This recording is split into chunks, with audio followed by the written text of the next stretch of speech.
Hello बच्चों, it's Anuradha ma'am here. Welcome to my YouTube channel made concept easy. कैसे हैं आप लोग? लास्ट वीडियो लेक्चर में मैंने आपको 12th क्लास का ट्रेड अप्रोच डिटेल में एक्सप्लेन किया था। इस वीडियो लेक्चर में मैं लूंगी साइकोडायनेमिक अप्रोच। देखो, ट्रेड अप्रोच में मैंने आपको Allport trait, Cattell trait and Eysenck's theory detail में एक्सप्लेन की है। उसका वीडियो लिंक मैं आपको डिस्क्रिप्शन बॉक्स में दे दूंगी ताकि आप वो टॉपिक डिटेल में पढ़ सके, क्योंकि वो टॉपिक भी बहुत इम्पोर्टेंट है। आज मैं साइकोडायनेमिक अप्रोच की बात कर रही हूँ। ये अप्रोच बहुत पॉपुलर अप्रोच है।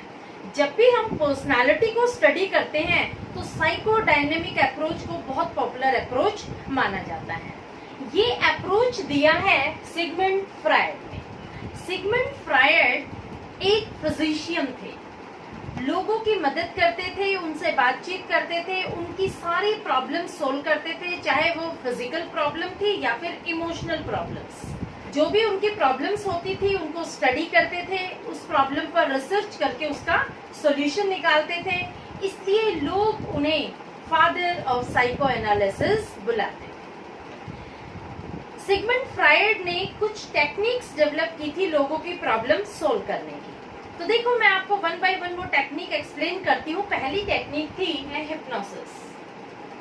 हिप्नोसिस में क्या होता है कि जो क्लाइंट होता है, जो सब्जेक्ट होता है, अपने वॉल्यूंटरी एक्शन को छोड़ देता है और जो हिप्नोथेरेपिस्ट उसे सजेस्ट करता है, जो उसे गाइड करता है, जो डायरेक्ट करता है, वो उसे फॉलो करता है। Hypnosis technique usually mental development के लिए की जाती है, इमोशनल डेवलपमेंट के लिए की जाती है। तो ये इस टेक्निक से लोगों का इलाज करते थे। दूसरी टेक्निक थी फ्री एसोसिएशन। देखो, फ्री एसोसिएशन में क्या होता है कि जो क्लाइंट होता है, जो पेशेंट होता है, उससे थेरेपिस्ट कहता है कि आप अपने व्यूज, अपने थॉट्स, अपनी फीलिंग्स, अपने इमोशंस, अपने आइडियाज फ्रीली एक्सप्रेस करो। जो आइडियाज, जो भी कुछ आपके मन में आ रहा है, वो आप फ्रीली एक्सप्रेस करो। इससे क्या होता है कि जो आपके मन में बात होती है आप दूसरे को बता देते हो और आपका मन हल्का हो जाता है। तो आधी तो बीमारी आपकी यही खत्म हो जाती है। जब आपके मन में कोई बात होती है और वो बात आप किसी से कह देते हो तो आधी तो आपकी बीमारी वहीं खत्म हो जाती है। लेकिन कई बार क्या होता है कि कुछ ऐसी बातें होती हैं जो हम अपनी फैमिली से, अपने रिलेटिव से, अपने फ्रेंड से नहीं डिस्कस कर सकते। उनको डिस्कस करने के लिए हमें किसी थर्ड पर्सन की रिक्वायरमेंट होती है। वो थर्ड पर्सन होता है साइकेट्रिस्ट। साइकेट्रिस्ट क्या करता है, आपकी सारी बातें बहुत ध्यान से सुनता है, जो आपकी प्रॉब्लम होती है उस पर फोकस करता है। और जब आप साइकेट्रिस्ट को जो भी आपकी फीलिंग्स है, जो थॉट्स है, जो आपको प्रॉब्लम आ रही है, सारी बता देते हो तो आधी आपकी समस्या इंटरेक्शन के टाइम ही खत्म हो जाती है, क्योंकि आपका मन हल्का हो जाता है। जब आप अपने मन की बात किसी से कह देते हो तो आपका मन हल्का हो जाता है। तो फ्री एसोसिएशन आपके समझ में आया? फ्री एसोसिएशन में यही होता है कि आपको फ्रीडम दी जाती है अपनी थॉट्स, अपनी फीलिंग्स, अपने आइडियाज फ्रीली एक्सप्रेस करने की। वो भी आइडियाज बताओ जो आप अपने लिए अनइम्पोर्टेंट मानते हो, वो भी आपको थेरेपिस्ट को बताने होते हैं। क्लियर? अच्छा, नेक्स्ट टेक्निक थी ड्रीम एनालिसिस। अब देखो, ड्रीम एनालिसिस में क्या होता है कि जो थेरेपिस्ट होता है वो अपने क्लाइंट के ड्रीम को एनालाइज करता है।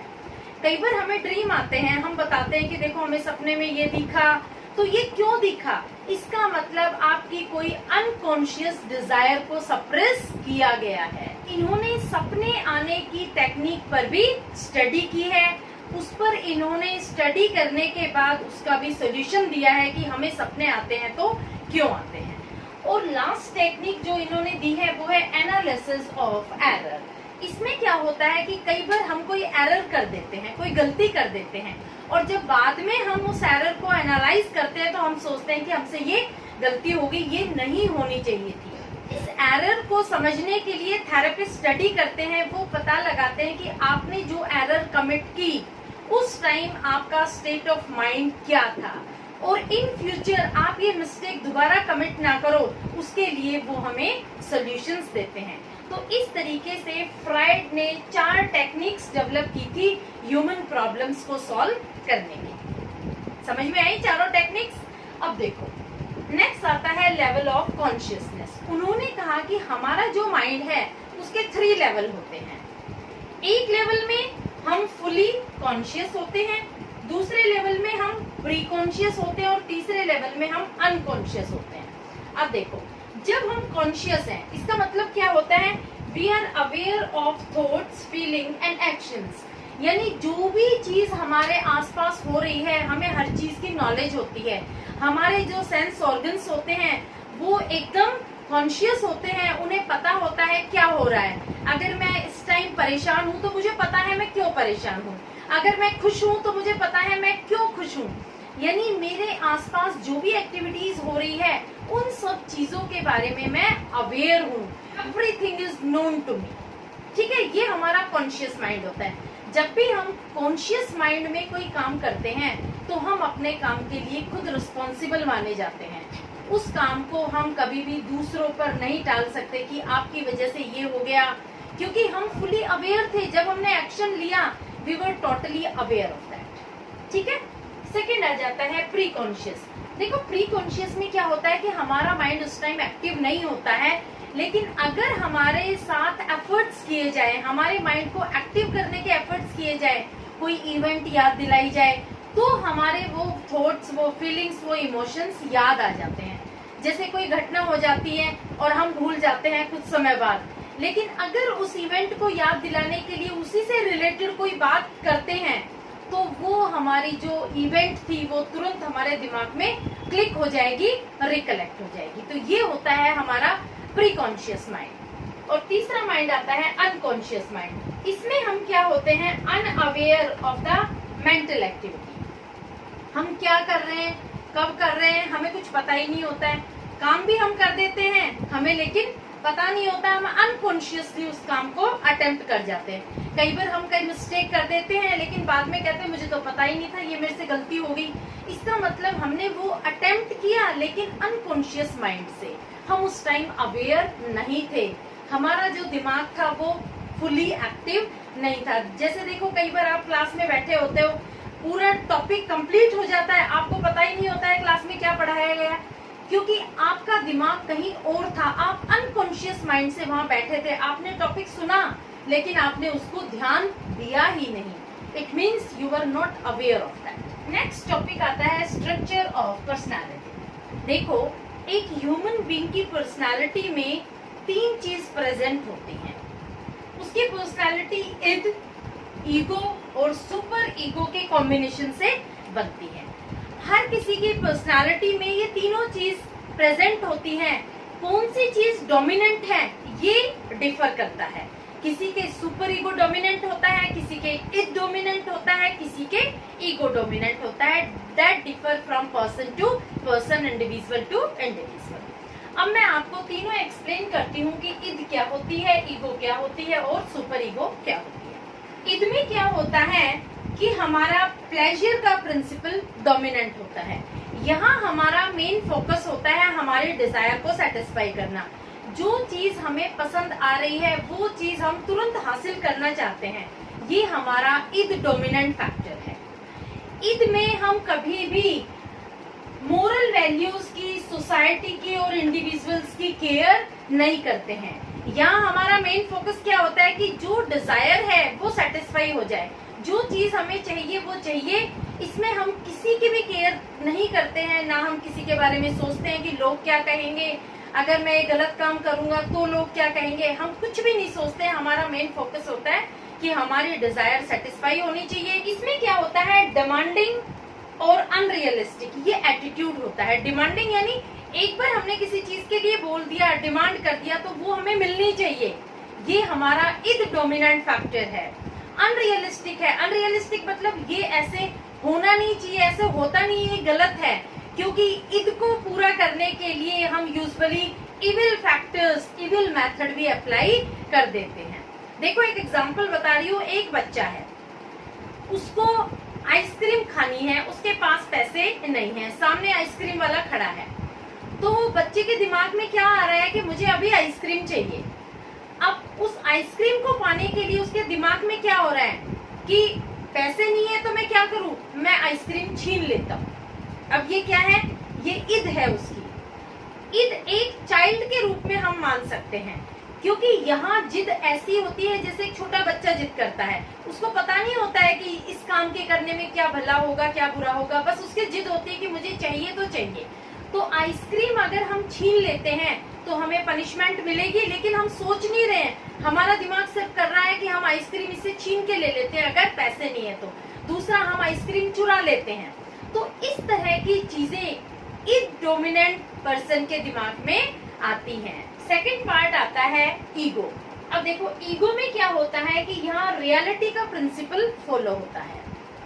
ये क्या है, ये एक एडल्ट के रूप में काम करता है। जैसे ईद क्या था, एक चाइल्ड था और ये बन जाता है एक एडल्ट। ये क्या करेगा, ईद को आइसक्रीम दिलाने के लिए ऐसे रास्ते फॉलो करेगा, ऐसी सपोर्ट देखेगा जिससे कोई नुकसान ना हो, जिससे उसको पनिशमेंट ना मिले। क्योंकि ईद में बच्चा कह रहा था मुझे आइसक्रीम चाहिए, चाहे मुझे पनिशमेंट मिले या ना मिले, उसको तो वो ध्यान ही नहीं दे रहा था।